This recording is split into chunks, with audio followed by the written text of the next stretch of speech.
Doctor साहब, stroke attack जो है ये इसकी सबसे बड़ी वजह क्या बनती है? देखिए, स्ट्रोक ऐसी चीज़ है जो कि हमने आपने हर बंदे ने देखा हुआ है। फैमिली में हर किसी के कोई ना कोई एक स्ट्रोक का मरीज़ ज़रूर होगा। अब स्ट्रोक की दो इकसाम हैं, एक इन्फाक्ट जिसे दिमाग की नस बंद होना कहते हैं, और एक हेमरेज जिसे दिमाग की नाली फट जाना या दिमाग की नस फट जाना जिसे कहते हैं, जिसमें दिमाग में खून इकट्ठा होता है। ओके। यूजुअली इनमें मल्टीफैक्टोरियल होते हैं। Most common blood pressure, uncontrolled hypertension, diabetes जिसमें कि ज़्यादा चांसेस अनकंट्रोल्ड डायबिटीज़ में होते हैं, और बाकी पैथोलॉजीज़ हैं जिसमें कि आपकी खून की नालियों की कमज़ोरी है, या स्मोकिंग है, या कोई ड्रग एडिक्शन, कोकेन एडिक्शन बहुत ज़्यादा एसोसिएटेड है हेमरेजेस के साथ। Right. तो इस तरह के अगर आप बच्चों में होता है स्ट्रोक या यंग एज में होता है तो वो यूजुअली किसी ना किसी बैकग्राउंड वजह से होता है। एल्डरली पॉपुलेशन में खून की नालियों के पतला होने से या कमज़ोरी की वजह से ही यूजुअली होता है। ठीक है। कुछ तो आपने जैसे कि बताया कि कुछ पर्टिनेंट रीजंस होते हैं जिनकी वजह से स्ट्रोक अटैक होता है, लेकिन कभी इस तरह की भी सिचुएशन देखने में आती है, कोई पेशेंट बिल्कुल ठीक ठाक है, ख़ुसूसन यंग पेशेंट्स में, लेकिन अचानक से उन्हें स्ट्रोक हो जाता है, तो उसकी क्या वजह बनती है? देखिए, स्ट्रोक यंग पेशेंट्स में हमेशा कोई ना कोई बैकग्राउंड पैथोलॉजी की वजह से होता है। या वो खून की नालियों की कमज़ोरी की वजह से वहाँ पे कोई एन्यूरिज्म बन जाता है, ठीक, या उसमें कोई ना कोई एवीएम हो सकता है। एवीएम आर्टेरियो वीनस मालफॉर्मेशन होती है, जो कि खून की नालियों का गुच्छा होता है। ओके। वो ब्लीड कर सकता है, या कोई ट्यूमर ब्लीड की वजह से हो सकता है। इसी तरह यंग पेशेंट्स में कोई ना कोई वैस्कुलर डिसऑर्डर जिसमें खून की नालियाँ पतला कर देती हैं खून की नालियों को, उसकी वजह से या इन्फार्क्ट या हेमरेज हो सकता है। ठीक है। एक स्ट्रोक अटैक के बाद कितने % चांसेस होते हैं कि कोई पेशेंट जो है वो बाद में एक नॉर्मल ज़िंदगी गुजार सकता है? देखें, ये डिपेंड करता है कि ये हेमरेज है या इन्फार्क्ट है। अगर इन्फार्क्ट भी है तो उसने कोई खून की छोटी नाली का इन्फार्क्ट है, या खून की कोई मेजर नाली का इन्फार्क्ट है। अगर हेमरेज है तो उसमें मिकदार खून की दिमाग में कितनी है, किस जगह का हेमरेज है, और दिमाग में पानी की जो नालियाँ हैं उनमें ब्लड की स्पिलेज हुई है या नहीं हुई, और एज, ये डिपेंड करती है कि आउटकम कैसा होगा। राइट। इसी तरह अगर इन्फार्क्ट है तो वो उसने अगर खून की मेजर नाली को लिया हुआ है तो उसमें आउटकम और तरह का है। अगर कोई छोटी नाली का इन्फार्क्ट है उसमें आउटकम और तरह का। ठीक है।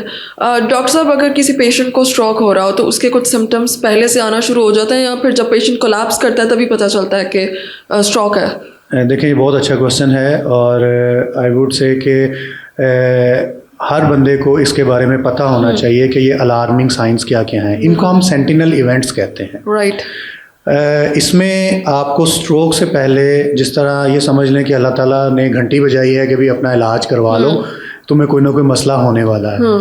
इसमें आपको हल्की फुल्की headache with blurring of vision start हो जाती है।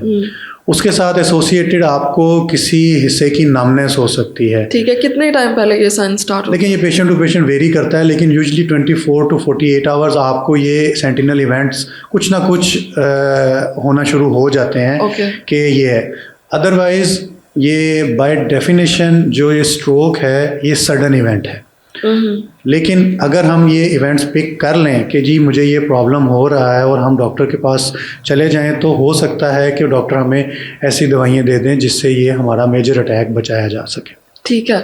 आपने ब्लर विजन की बात की, साथ आपने नमनेस की बात की, इसके अलावा कोई और साइंस देखने में आता है? देखें, कमज़ोरी हो सकती है। आपको एक रूटीन का आपको सर दर्द है, ये उससे थोड़ा सा ज़्यादा सर दर्द है, और एसोसिएटेड उल्टियाँ आ सकती हैं। आपको चेहरे का सुनपना हो सकता है, या बॉडीली कोई आप कुछ देर के लिए आपको कमज़ोरी हो सकती है जो कि बाद में पूरी तरह रिकवर कर जाए। तो इसको हम TIAs कहते हैं, ट्रांजिएंट इस्कीमिक अटैक्स। तो ये जब आते हैं तो इसका मतलब होता है कि आपको कोई बड़ा मसला होने वाला है।